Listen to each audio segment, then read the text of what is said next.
The evening light filtered through the tall windows, casting amber shadows across leather-bound spines. I smoothed down my pencil skirt and checked the arrangement one more time. Wine glasses, gleaming candles, flickering chairs arranged in our intimate circle. My hands trembled slightly as I adjusted the copy of tonight's selection, its cover discreetly turned down. Just another meeting. I whispered to myself, though we both knew that wasn't true. The email I'd sent had been clear. Special session. Private reading room. Select members only. 6 confirmations had come back within the hour. The first knock made my pulse skip. Then another. Soon they were all there, faces flushed with anticipation, eyes holding questions. They weren't quite ready to voice. We'd been dancing around this for months, our discussions growing bolder with each meeting. Tonight, we would finally cross that line. Before we dive in, please take a moment to like this video and hit subscribe. It only takes a second, but means everything to the channel. Plus, you'll never miss the next story. Now let's begin. I poured the wine with steady hands, though. My heart raced beneath my silk blouse. Welcome to our special session, I said, meeting each gaze deliberately. The private reading room felt smaller tonight, more intimate, the air already thick with unspoken possibilities. Tonight's selection explores themes of desire and surrender. I continued holding up the book we'd all devoured in secret, but I thought we might try something different instead of just discussing what we've read. I paused, letting the weight of suggestion fill the space. Perhaps we could explore how these scenes made us feel. Margaret. Usually our most reserved member shifted in her leather chair. What exactly are you proposing, Victoria? I smiled, setting down my glass. I'm suggesting we stop talking about passion and start experiencing it. The silence stretched electric. Then James, our philosophy professor, leaned forward. You mean act out the scenes? I mean, create our own. The room seemed to breathe with us, 6 minds processing what I'd just offered. These weren't strangers. We'd shared countless evenings. Dissecting literature, our conversations growing more intimate with each meeting. We knew each other's thoughts on love, on desire, on the hidden hungers that great writing awakens. Sarah spoke first, her voice barely above a whisper. All of us? Together? I nodded, feeling the shift in energy as possibility became probability, only if everyone agrees. This room has heard our deepest literary confessions. Why not our physical ones? David, who'd been silent, stood slowly. His movement drew every eye. I've wanted this. He admitted, his usual attorney's confidence softened by vulnerability. We all have, haven't we? One by one they nodded. The pretense fell away like silk sliding from skin. I rose from my chair, moving to the center of our circle. Then let's begin with Chapter 7. I said, my voice steady, despite the heat building in my core, the scene where boundaries dissolve. Margaret stood next, surprising us all. Her fingers went to the buttons of her cardigan, working them free with deliberate slowness.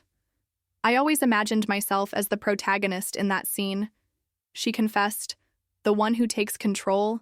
The transformation was mesmerizing. Our quiet librarian became something else entirely as she stepped toward James, her hand extending in silent invitation. He took it, rising to meet her, their first kiss tender but charged with months of suppressed attraction. Sarah moved next, drawn to David like a moth to flame. Their connection was different, urgent, almost desperate. Her hands found his tie, loosening it as their lips met. The sound of their breathing filled the room, punctuated by soft gasps as clothing began to fall away. I watched them pair off, my role as instigator, evolving into something else, the observer, the orchestrator, until warm hands settled on my waist from behind.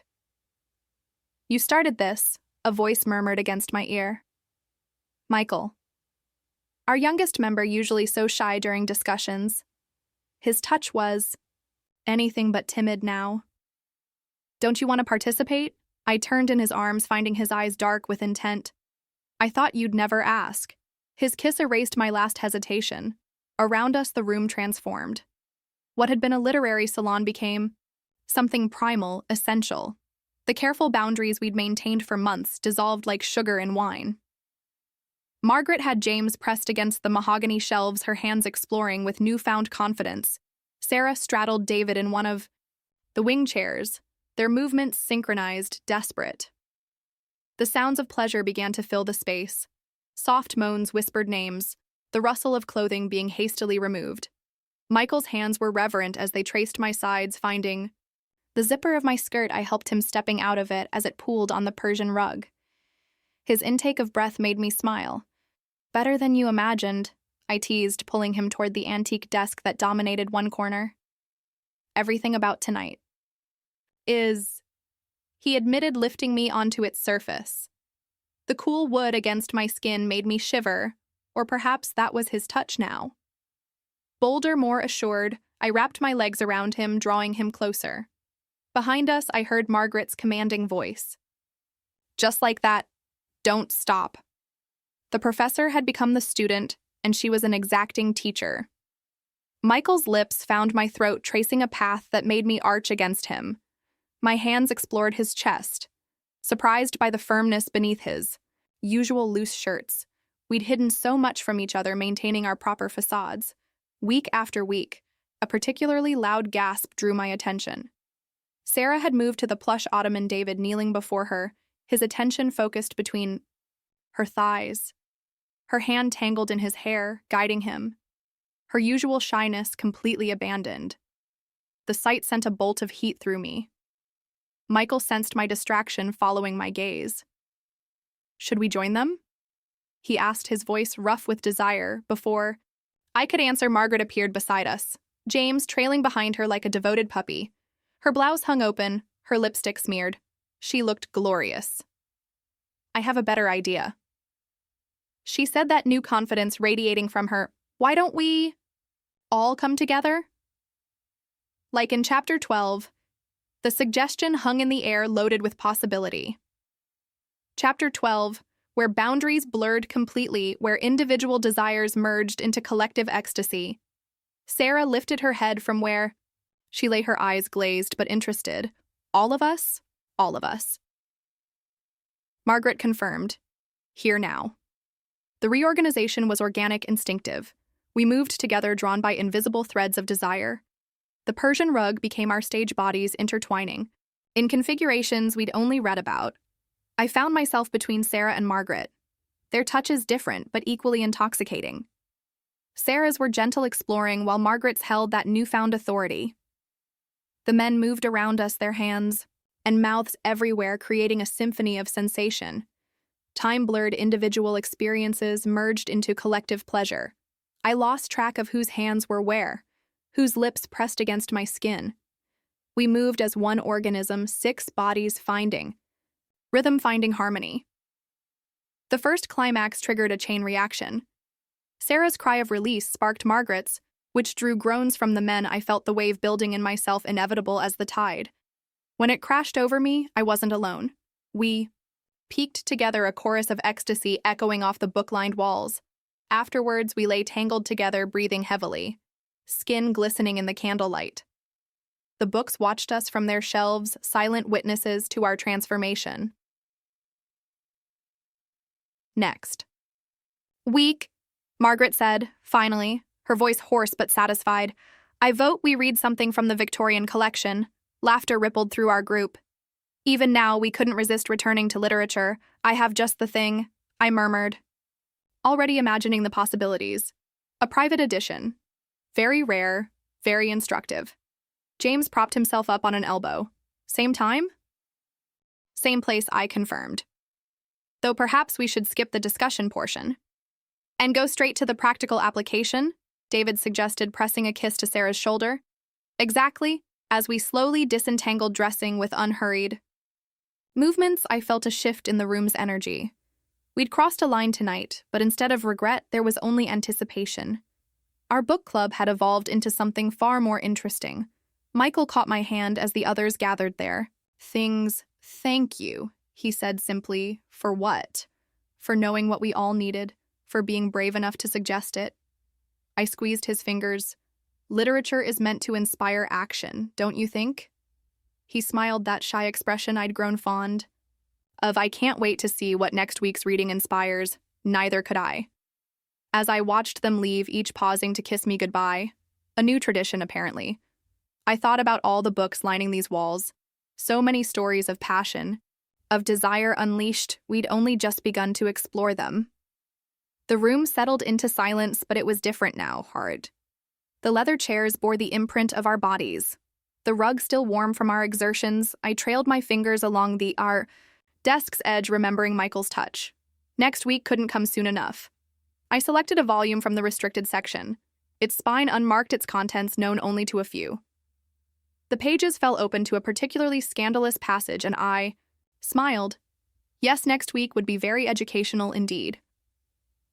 The candles had burned low by the time I finished tidying. Wine glasses, wash chairs returned to their proper positions, though they'd never look quite the same to me. Every corner of this room now held memories. Margaret's transformation against the shelves, Sarah's abandon on the ottoman, the desk where Michael had proven so wonderfully surprising. I locked the door behind me, my body still humming with satisfaction.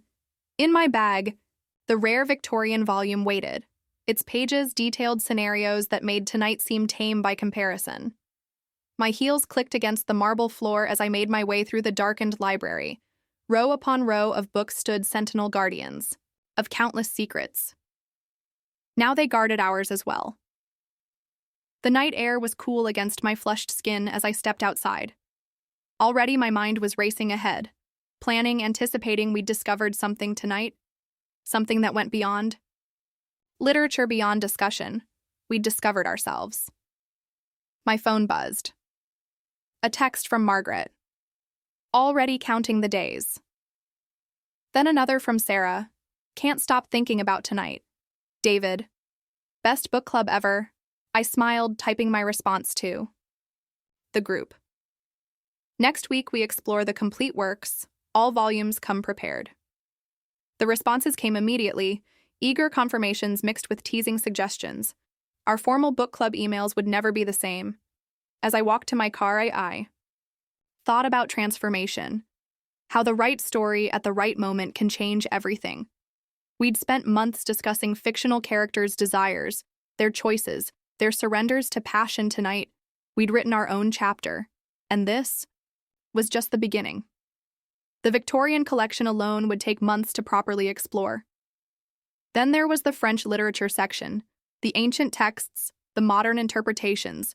So many stories to study, so many scenes to recreate, so many boundaries to cross. I'd chosen this profession for my love of books, for the worlds they opened, the experiences they shared. I never imagined I'd find a way to literally bring those pages to life. But here we were, 6 minds, 6 bodies united by literature and liberated by desire. Our quiet book club had become something extraordinary. The drive home passed in a blur, my body still sensitive, still remembering. Every shift of fabric against my skin brought back moments from tonight. Hands, exploring, lips tasting, boundaries dissolving. Tomorrow I'd return to being the proper librarian, helping patrons find their selections, maintaining the sacred silence of the stacks. But Thursday nights would never be the same. We'd discovered a new way to appreciate literature, a full contact approach to literary criticism, a hands-on study of human desire. As I pulled into my driveway, another text arrived. Michael, I've been rereading chapter 12. I have ideas for next week. My pulse quickened. Shy, sweet Michael transformed by tonight's revelations. What ideas was he nurturing? What chapters was he studying? I typed back. Can't wait to hear them. Feel free to come by tomorrow if you want to discuss privately. His response was immediate. I'll be there. The night was far from over. I realized this awakening we'd experienced. It wouldn't be contained to Thursday evenings. It would spill over, coloring everything. I thought about the others probably lying. Awake like me, reliving the evening, anticipating the next. We'd created something special in that room. Something that went beyond book club, beyond friendship. We'd created a secret society of pleasure, bound by literature and liberated by desire, and we were just getting started.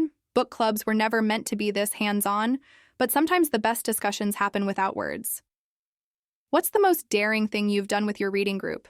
Have you ever wanted to act out your favorite scenes? Drop a comment below. I read every single one. And if you enjoyed this story, don't forget to like and subscribe. Hit the notification bell so you never miss what comes next. Trust me, you'll want to see where this book club goes from. Thanks for watching, and I'll see you in the next one.